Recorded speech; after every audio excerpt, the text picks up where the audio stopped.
dipancar luaskan dari Jalan Brigjen Sudiarto nomor 16 Salatiga.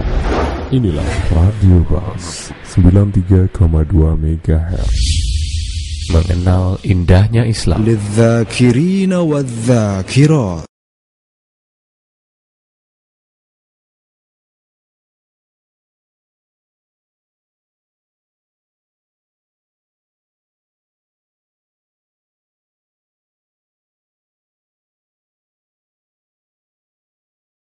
Alhamdulillah begitu banyak sekali pertanyaan Ustaz, dan pertanyaan kita awali dari pesan singkat dari Azam Hasif. Assalamualaikum warahmatullahi wabarakatuh Ustaz. Dalam kajian indahnya Islam antara lain dibahas ada 7 keindahan Islam, namun belum dibahas tentang Islam cinta kebersihan. Dan Rasulullah serta para sahabat juga selalu tampil rapi dan harum. Menurut saya ini perlu juga disampaikan karena ibarat peribahasa, pandangan pertama itu begitu menggoda, selanjutnya terserah Anda. Siapapun manusia yang pertama dilihat awalnya adalah casingnya, lalu perilakunya selanjutnya ingin mendalami. Begitu pula awal kaum kafir mengenal Rasulullah adalah orang yang baik dan jujur. Demikian Ustaz, atas jawabannya kami ucapkan jazakallahu khairan. Fadhil. Ini masukan yang bagus, ya, masukan yang bagus.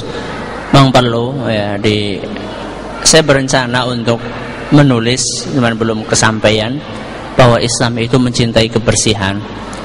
Saya berusaha nanti insya Allah menjelaskan dalil dari Quran atau dalil dari hadis Nabi, kemudian praktek para sahabat Nabi SAW, ya. Jadi sangat disayangkan banyak orang itu ngaji malah tidak peduli dengan masalah kebersihan, masalah keindahan, wanginya, bau tubuh.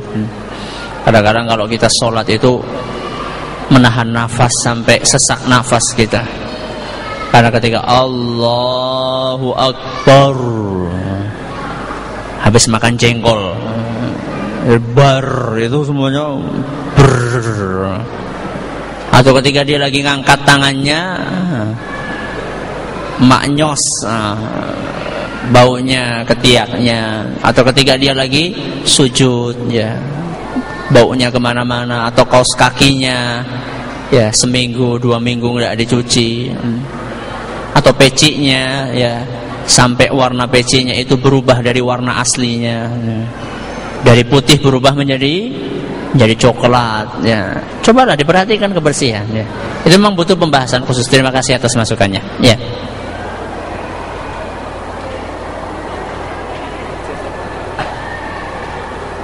Jazakallahu khairan atas jawabannya, dan kita langsung ke pertanyaan selanjutnya. Kali ini datang dari jamaah yang di masjid. Ustadz, mohon tausiahnya.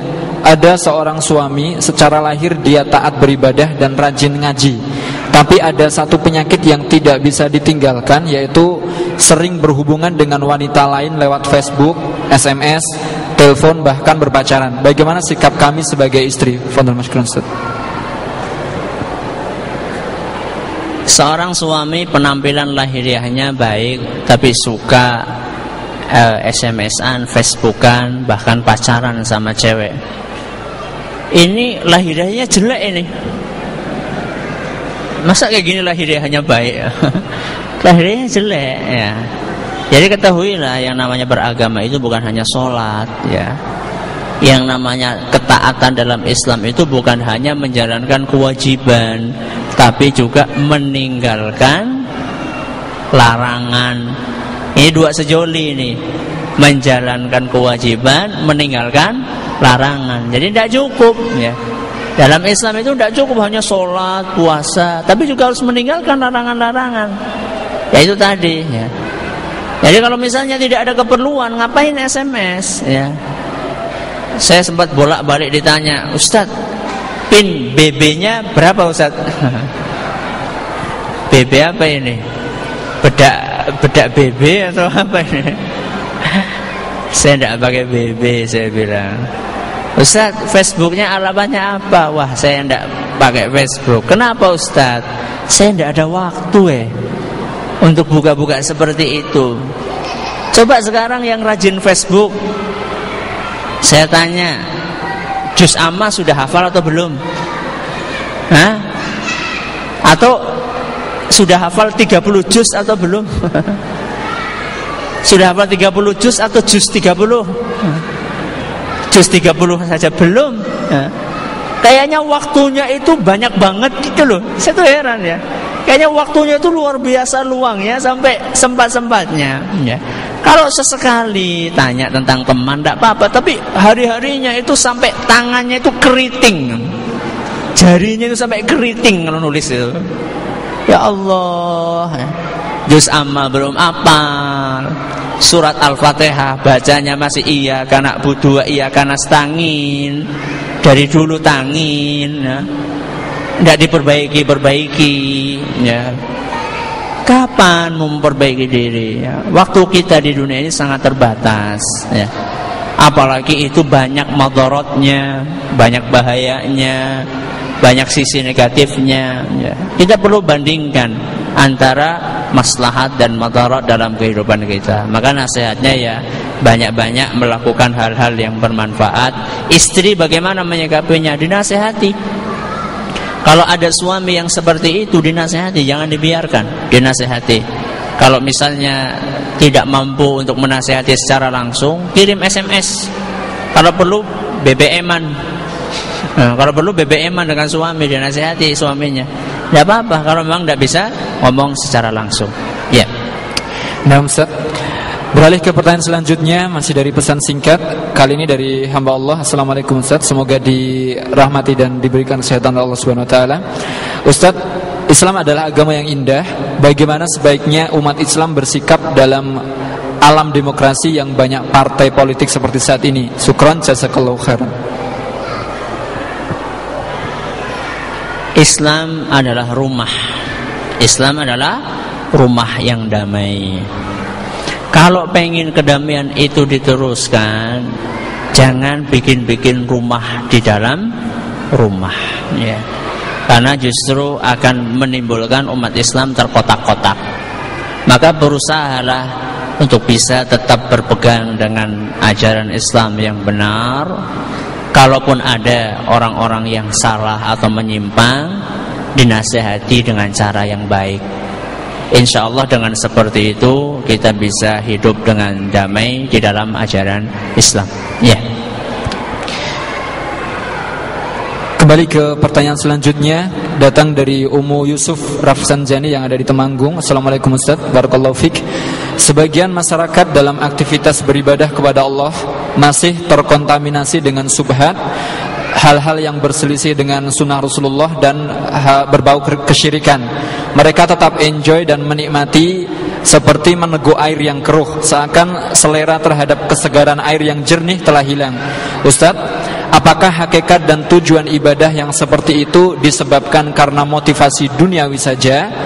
Selain itu, yang mengaku Islam tapi tidak kenal dengan penciptanya, padahal berangan-angan masuk surga. Lalu bagaimana untuk menggapai kebahagiaan yang hakiki dunia dan akhirat dan meraih ketinggian derajat di sisi Allah? Jazakallahu khairan.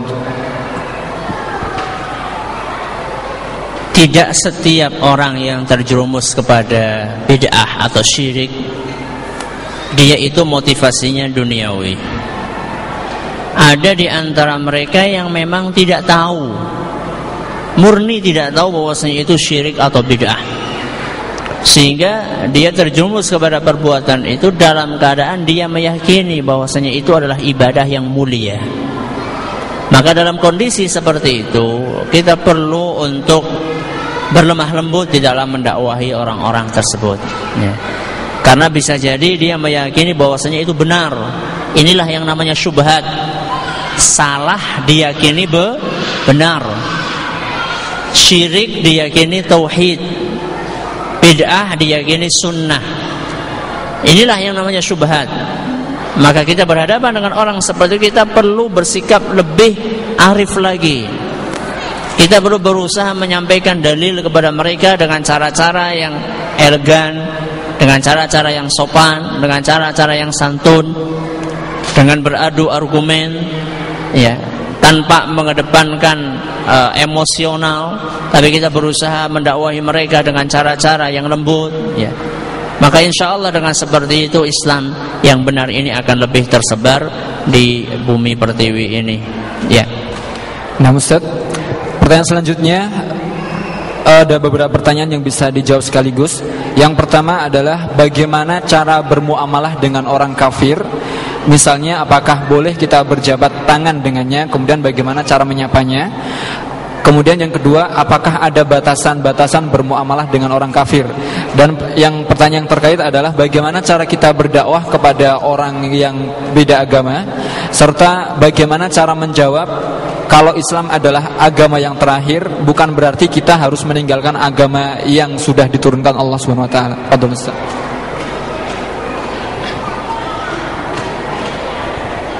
Berinteraksi dengan orang kafir itu jelas, ya. Ada yang namanya keyakinan di dalam hati, ada yang namanya cara berinteraksi secara lahiriah. Kalau kaitannya dengan keyakinan di dalam hati, maka Allah jelas-jelas berfirman, la tajidu qauman yu'minuna billahi wal yawmil akhiri yuwadduna man haddallaha wa rasulah. Kata Allah, engkau tidak akan dapatkan orang yang benar-benar beriman kepada Allah dan hari akhir, dia mengasihi, mencintai orang-orang yang durhaka kepada Allah Jalla wa'ala. Artinya kalau sudah sampai taraf keyakinan di hati, tidak boleh sedikit pun kita itu mencintai agamanya orang kafir. Jadi jangan sampai kita itu ada kecenderungan untuk memuja, takjub dengan agamanya orang kafir. Tidak boleh. Karena itu menunjukkan bahwasanya keimanan di dalam hati kita itu sangat lemah. Tapi kebencian yang ada di dalam hati itu tidak mesti diapresiasikan dalam penampilan lahiriah kita kepada dia. Bisa enggak kita tersenyum kepada orang yang kita benci? Bisa enggak? Bisa enggak? Bisa enggak? Hah? Bisa. Contohnya? Contohnya apa? Hah? Apa contohnya? Panjenengan pengen ngutang sama orang yang kaya tapi pelit. Panjenengan kan senyum-senyum gitu sama dia, padahal hatinya apa? Jengkel sama dia. Karena kita punya ada maunya, iya kan? Hatinya benci tapi penampilan lahiriahnya bisa baik. Nah, kita kalau masalah keyakinan kepada orang kafir, kita harus benci. Tidak boleh kita itu tidak benci, karena keyakinan mereka keyakinan kufur. Tapi kebencian yang ada di dalam hati itu tidak harus diungkapkan secara lahiriah. Makanya di sini saya sebutkan di poin yang ke-7, ya, di poin yang ke-7 ketika menjelaskan bahwasanya Islam itu agama kasih sayang dan keadilan. Allah Subhanahu wa taala berfirman dalam surat Al-Mumtahanah ayat 8. Dalam surat Al-Mumtahanah ayat 8 Allah Subhanahu wa taala berfirman, la yanhaakumullah 'anil ladzina lam yuqatilukum fid din wa lam yukhrijukum min diyarikum an tabarruhum wa tuqsitu ilaihim. Allah tidak melarang kalian wahai umat Islam untuk berbuat baik dan berlaku adil kepada orang-orang kafir yang tidak memerangi kalian dalam urusan agama dan tidak mengusir kalian. Jadi Allah tidak melarang kita untuk berbuat baik dan bersikap adil kepada mereka. Jadi bersikap adil itu secara lahiriah. Anda bisnis dengan mereka, saatnya bayar Anda bayar. Anda ngutang sama dia, saatnya nyaur utang Anda bayar utang. Ini harus, ya. Secara lahiriah kita harus berbuat baik kepada mereka, berbuat adil sama mereka. Kenapa? Innallaha yuhibbul muqsitin. Karena Allah itu mencintai orang-orang yang berlaku adil, entah itu kepada muslim maupun kepada non muslim. Maka jangan sampai, ya, kita secara hati kita membenci agama tersebut, tapi secara lahiriah kita berusaha untuk berbuat baik sama mereka. Bahkan ini bisa dijadikan sebagai sarana untuk mendakwahi orang-orang kafir tersebut. Jadi intinya dalam berinteraksi dengan orang kafir, secara keyakinan kita harus membenci, tapi secara lahiriah bisa saja kita berbuat baik dan bersikap adil kepada mereka. Nah, syukran kasihan Ustaz. Pertanyaan selanjutnya, bicara soal bid'ah, ada sebagian yang mengatakan bahwa bid'ah dengan subhatnya itu dibagi menjadi 5, kemudian diringkas menjadi 2, yaitu hasanah dan dolalah, dengan menggunakan dalil. Yang pertama adalah perkataan Umar bahwa ini sebaik-baik bid'ah, yaitu tentang sholat tarawih. Kemudian yang kedua adalah berdalil menjadikannya Al-Quran dalam satu kitab. Kemudian yang ketiga mengatakan bahwa dalam kata kullu itu diartikan sebagian, tidak semuanya. Bagaimana kita menjawab subhat tersebut, Ustaz?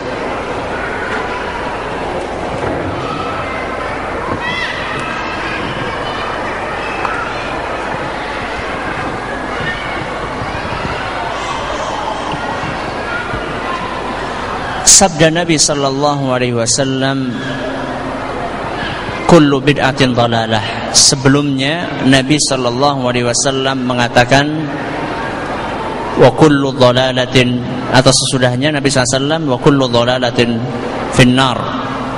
Lengkapnya fa inna kulla muhdatsatin bid'ah wa kulla bid'atin dhalalah wa kulla dhalalatin finnar.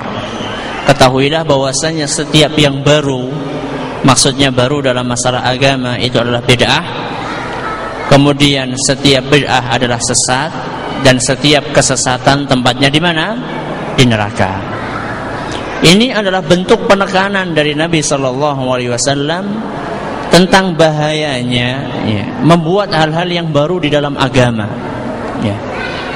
bahwa hal itu berkonsekuensi menuduh Nabi kita sallallahu alaihi wasallam tidak amanah di dalam menyampaikan risalah.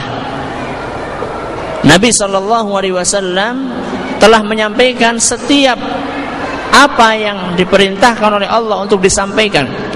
Seandainya kemudian ada suatu amalan yang ditemukan oleh orang-orang sesudah Nabi sallallahu alaihi wasallam secara tidak langsung diakui atau tidak, maka dia seakan-akan mengatakan bahwasanya ini belum diajarkan sama Nabi, makanya perlu saya ajarkan. Terus Nabi SAW tidak mengajarkan itu. Apakah Nabi SAW tahu bahwasanya itu baik? Kalau Nabi SAW tahu bahwasanya itu baik, kenapa tidak disampaikan? Kalau disampaikan, kalau tidak disampaikan berarti Nabi SAW khianat risalah. Terus kalau disampaikan, kenapa tidak sampai kepada kita? Tidak ada hadisnya. Makanya Imam Malik rahimahullah pernah mengatakan, barang siapa yang mengklaim bahwasanya di dalam Islam ini ada bid'ah yang baik, maka sesungguhnya dia telah menuduh Nabi kita Muhammad sallallahu alaihi wasallam mengkhianati risalah. Adapun perkataan Umar radhiyallahu anhu bahwa salat tarawih adalah bid'ah yang paling baik, nikmatil bid'atu hadhihi, inilah bid'ah yang baik, itu adalah bid'ah secara bahasa. Itu adalah bid'ah secara bahasa. Karena kalau diterapkan bahasa secara syar'i, bid'ah istilah syar'i, maka tidak benar. Karena sholat tarawih berjamaah itu pernah tidak dilakukan sama Rasul? Pernah tidak? Pernah. Berapa malam? 3 malam. Pernah kan dilaksanakan? Masa mau dikatakan bid'ah? Bid'ah kan yang tidak dikerjakan sama siapa? Sama Rasul sallallahu alaihi wasallam. Jadi perkataan Umar itu bukan bid'ah secara bahasa, bukan bid'ah secara istilah syariat, tapi bid'ah secara bahasa. Itu maksud dari perkataan Umar. Kenapa dikatakan oleh Umar ini adalah bid'ah, perkara yang baru? Karena setelah Nabi SAW sholat tarawih 3 malam, setelah itu Nabi tidak pernah sholat tarawih berjamaah. Pada zamannya Abu Bakar juga tidak pernah lama, tidak praktekkan. Baru kemudian ketika datang Umar dihidupkan kembali, seakan-akan ini baru tapi lama. Maksudnya pernah dikerjakan sama Nabi, tapi kemudian ditinggalkan lama gitu. Sama Abu Bakar juga tidak dikerjakan. Baru dihidupkan lagi sama siapa? Sama Umar. Ini adalah bid'ah secara bahasa, artinya baru ada. Jadi bukan maksudnya adalah sama sekali tidak ada pada zaman Nabi sallallahu alaihi wasallam. Adapun masalah Al-Qur'an dibukukan ya dalam satu kitab, itu bukan bid'ah, itu namanya masalihul mursalah. Dalam bahasa usul fikih namanya itu masalih al-mursalah, bukan termasuk bid'ah. Sekira cukup atau satu pertanyaan terakhir? Nah, pertanyaan yang terakhir dari Bapak Sugih Prayitno Plumbon Suroh. Alhamdulillah mendengar membaca di hadapan Ustadz dan mentadaburi Al-Quran sesuai pemahaman para sahabat Rasulullah Sallallahu Alaihi Wasallam. Subhanallah, Islam itu memang indah. Alhamdulillah hati menjadi tenang, adem, ayem. Kemudian yang saya tanyakan, kiat apa yang dapat saya laksanakan agar diberikan kelancaran, kemudahan dan istiqomah dalam membaca, menghafal dan mentadaburi Al-Quran? Atas jawabannya, syukron, jazakallahu khairan. Bagaimana caranya supaya bisa mudah untuk menghafal, memahami Al-Quran, membaca? Caranya ya satu, memohon taufik kepada Allah. Ya Allah, bantulah saya untuk bisa menghafal, memahami. Rabbi syrahli sadri wa yassirli amri. Kemudian Rabbi zidni ilman warzuqni fahman. Minta sama Allah. Pemahaman itu dari Allah Subhanahu wa ta'ala. Kemudian harus ada usaha. Harus ada usaha. Coba saya tanya kepada jamaah sekalian, siapa di antara panjenengan yang pernah membaca Al-Quran sampai khatam? Ada? Ada? Banyak. Kalau ini banyak. Beserta terjemahannya. Ngacung. Yang tadi mau ngacung jadi ngacung toh? Ana cuma tanya terjemahan, Ana tidak tanya tafsir. Nah, kalau tafsir lebih apa? Lebih luas. Siapa coba yang pernah baca Al-Quran beserta terjemahan? Dari surat Al-Fatihah sampai surat An-Nas. Sekali saja seumur hidup. Siapa? Hah? Ini padahal Quran ini sudah ada di dalam rumah kita berapa tahun? Hah? Sejak zamannya Mbah Buyut. Atau Mbah Buyut kita yang pernah baca? Hah? Coba bayangkan, ini menunjukkan bahwasanya kita itu usahanya masih sangat kurang ya. Coba kalau misalnya kita punya target, bismillah, saya punya target setiap hari baca 1 halaman plus terjemahannya. Wah, 1 halaman banyak Ustaz.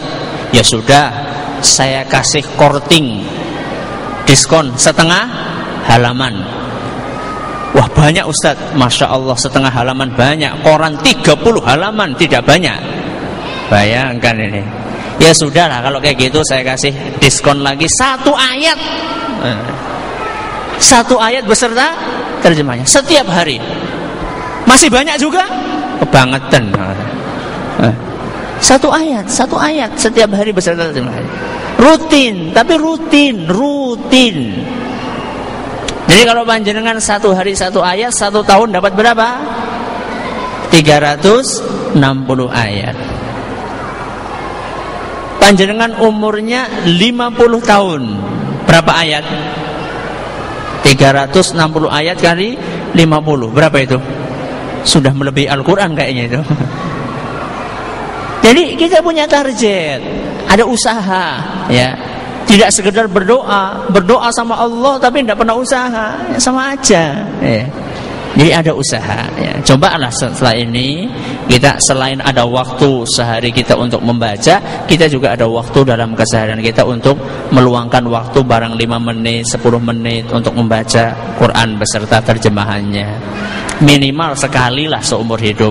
Syukur-syukur kalau misalnya bisa sering untuk membaca Al-Quran tersebut. Saya kira cukup sampai di sini. Terima kasih atas perhatiannya. Mohon maaf atas segala kekurangannya. Kita tutup subhanakallahumma wa bihamdika asyhadu an la ilaha illa anta astaghfiruka wa atubu ilaik. Wassalamualaikum warahmatullahi wabarakatuh. Waalaikumsalam warahmatullahi wabarakatuh. Kembali kami sampaikan barakallahu fikum, jazakallahu khairan. Dari kota Salatiga mengudara, inilah Radio Bas FM, mengenal indahnya Islam. Allahu Akbar, Allahu Akbar. Asyhadu an la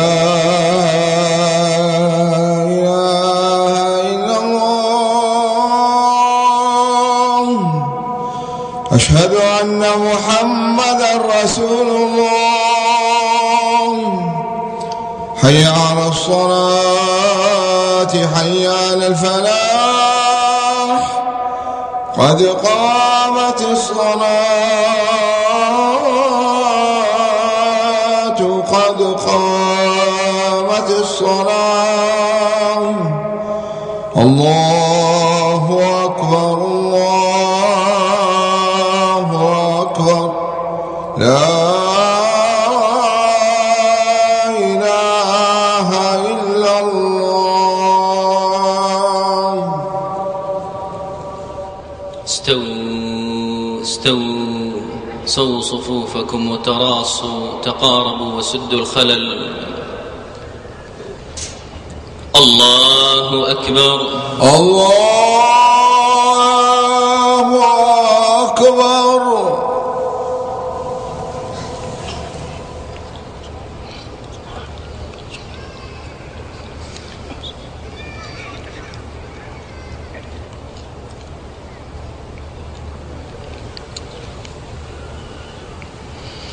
الحمد لله رب العالمين الرحمن الرحيم مالك يوم الدين إياك نعبد وإياك نستعين اهدنا الصراط المستقيم صراط الذين أنعمت عليهم غير المغضوب عليهم ولا الضالين.